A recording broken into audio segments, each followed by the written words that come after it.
பயம் அறியாம இருக்கிறதே ஒரு பிரம்ம தானே. அது என்ன பயமறியா பிரம்மை? பயமறியா பிரம்மை வந்து ஒரு ஒரு மனநிலை மாதிரி. ஸோ நாம ஒரு தவறு செய்யணும்னு நினைக்கிறோம், ஆனா ரியல் வாழ்க்கையில அதை செய்ய மாட்டோம். ஆனா நம்ம மைண்டுக்குள்ள அதை ஒரு ப்ராசஸ் பண்ணி அதுல தவறு செஞ்சு பார்ப்போம். ஸோ அந்த ஆஸ்பெக்ட் தான், அந்த மனநிலையை தான் நான் பயமறியா பிரம்மை என்று நான் மென்ஷன் பண்ணியிருக்கேன். ஒரு கபாலி விஸ்வந்த், ஒரு கபாலி நடிச்சாரு. கபாலி, நீங்க ராகுல் கபாலினா அப்பா பேர் வந்த மாதிரி? அப்பா பேர் கபாலி.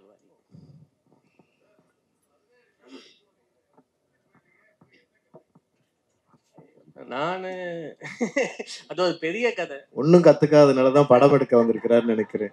அப்படியெல்லாம் ஒண்ணும் இல்ல. இல்ல அது ஒரு பெரிய கதை. நான் ஆக்சுவலா இந்த ஜெர்னி வந்து மோஸ்டா நான் ஒரு ஆர்கிடெக்ட்ல இருந்து ஒரு ஆர்டிஸ்டா மாறின ஜெர்னி தான் இந்த 4 வருஷம்.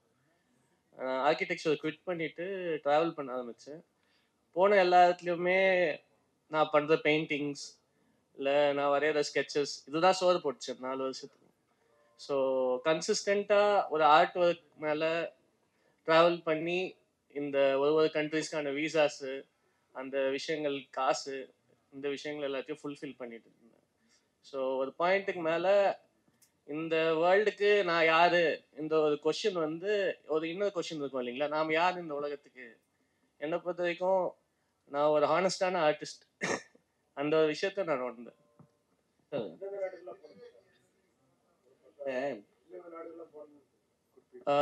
நான் வந்து பைக்கில் நான் ட்ராவல் பண்ணது வந்து இங்கேருந்து சவுத் ஆஃப் இந்தியாவிலேருந்து ஆரம்பிச்சு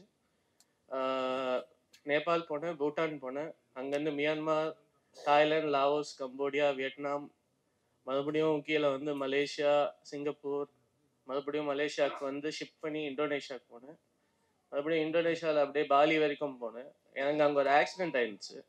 ஸோ அங்கே ஒரு ஆக்சிடென்ட் ஆனதுனால என்னால் அதுக்கு மேலே பைக்கில் ட்ராவல் பண்ண முடியல.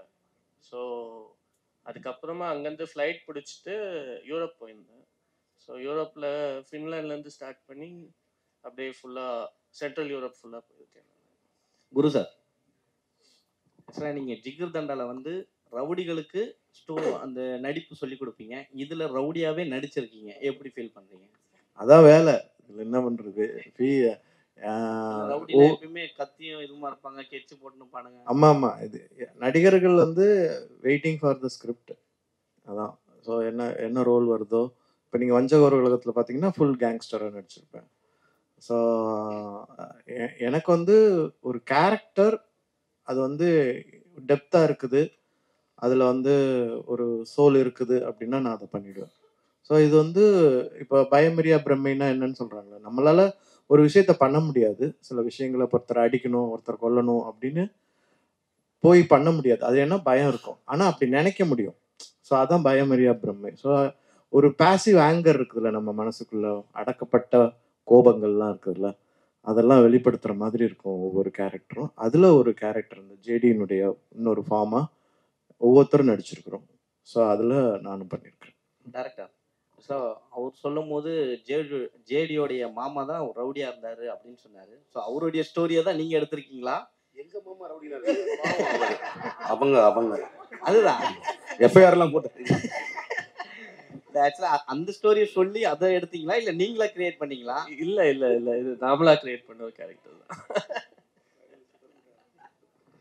சார் சொல்றப்ப, குரு சார் சொல்றப்ப, யாரும் நம்ம மனசுக்குள்ளார நம்ம நினைக்கிறது, இப்போ ஒருத்தங்க நமக்கு ரொம்ப விரோதியா இருக்காங்கன்னா அவங்கள தீர்த்து கட்டணும் அப்படின்னு நினைப்போம்.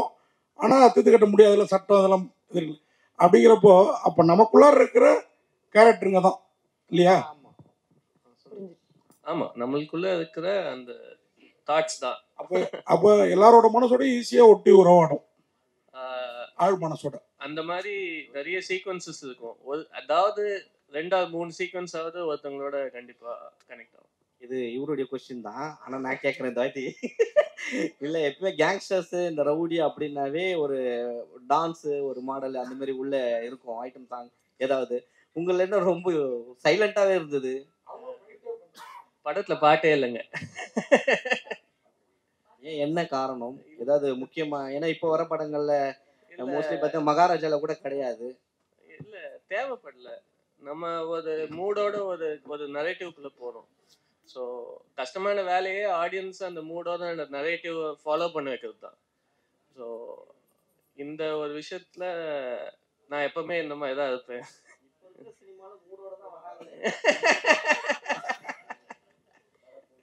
சார் அதே மாதிரி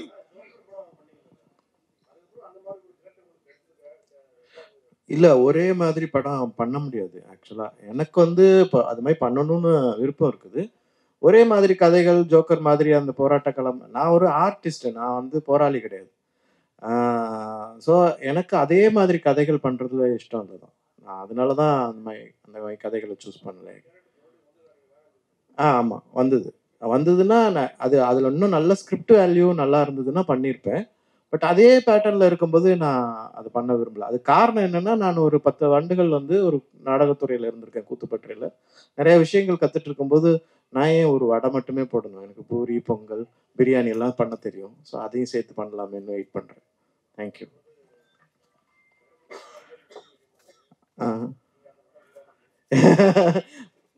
okay, thank you. Sir director sir அதே மாதிரி இந்த ஜாக்கு அவரை விட அவரோட கார் இந்த பிங்க் கலர் ஒரு ஃபியட்ல சுத்திட்டு இருப்பாரு. நீங்க தானே அது பிங்க் கலர் ஃபியட் இல்லையா? அதை விடுங்க. அப்படின்னா இந்த படத்துல ஒரு கார் வருது இல்ல, நீங்களும் நிறைய டிராவல் பண்ணதா சொன்னீங்க. அந்த கார் என்ன காரு? எது அதுவும் ஒரு கேரக்டரா படத்துல? அந்த கார் ஆக்சுவலா ஒரு ஒரு கேரக்டர்னே சொல்லலாம் படத்துல. எல்லா எல்லா கேரக்டரோட டிராவல் ஆகும் அந்த கார். Contest sir. இல்லை வினோத்ஜி வந்து எல்லா படங்கள்லையும் வந்து ஏதாவது ஒரு பயங்கரமான ஒரு ட்விஸ்ட்டில் வந்து கற்பழிக்கிற மாதிரி அப்யூஸ் பண்ணுற மாதிரிலாம் பண்ணுவார் வேற லெவலில். பட் இந்த படத்தில் வந்து வேற மாதிரி டைரியை புரட்டி ஒரு பத்திரிக்கையாளர் மாதிரி உட்கார வச்சிருக்கீங்களா, என்ன காரணம்? அவர் இந்த படத்துல ஒரு ரைட்டர் தான். அது நீங்க தான் சொல்லணும். சார் இது கமர்ஷியல் படமா ஆர்ட் படமா? கமர்ஷியலாக ஆர்ட் கலந்து படம் இல்லை, அது இது பாமர மக்களுக்கு போய் சேரும். பாமர மக்கள் போய் பார்த்தாங்கன்னா அவங்களுக்கு கண்டிப்பா ஒரு இன்ட்ரெஸ்டிங்கான ஒரு அனுபவத்தை கொடுக்கும். ஸோ நாம இப்பவே பிரிக்க ஆரம்பிச்சிட்டோம்னா இது பெயிண்டிங் மாரி இருக்காது, அதனால கீழே வரையும் போய் சேருமாங்க. ஏன் பெயிண்டிங்க பாமர மக்கள் பார்க்க மாட்டாங்கன்னு நினைக்கிறீங்களா நீங்க? ரசிகர் இருக்காங்க, அதுக்கான அதுக்குன்னு ஒரு ஜானர். இப்பெல்லாம் பாமர மக்கள்லாம் இல்லைங்க. இல்ல பாமர மக்களுக்கு எல்லா அறிவு, பாமர மக்கள்னா அவங்களுக்கு எதுவுமே தெரியாதுங்கிற உணர்வை நம்ம அதுல இருந்து மாத்திக்கலாம். அப்படி சொல்லல, அவங்க ரசிச்சு கமர்ஷியல்னு பார்ப்பாங்க. அது மாறிட்டு இருக்குது. இல்ல அது மாறிட்டு இருக்குது. அதுக்கு நாமளும் கொஞ்சம் ஒத்துழைப்பு செய்யணும். இந்த மாதிரி படங்களை வந்து வர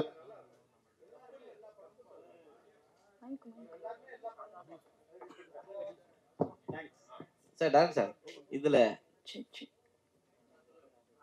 இதுல வந்து பிரம்மையில இம்ம மொட்டை தலைக்கீழா போட்டிருக்கீங்க. அதுவே பிரம்மையா இல்ல இது காரணம் இருக்கா?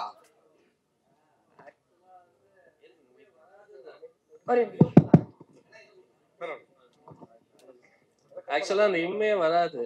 ஸோ அது நான் டிசைன் பிரமை தான். அது வந்து டிசைனுக்காகவும் அதுல ஒரு ஆஸ்பெக்ட் இருக்கு. அது நீங்க படம் பார்க்கும்போது உங்களுக்கு தெரியும். ஸோ அதுக்காக வச்சேன். தேங்க்யூ. சொல்லுங்க.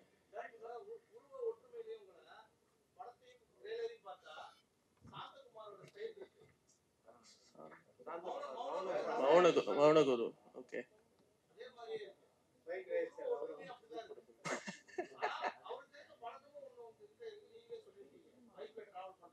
ஆமா. இல்ல மீட் பண்ணது இல்லை நான்.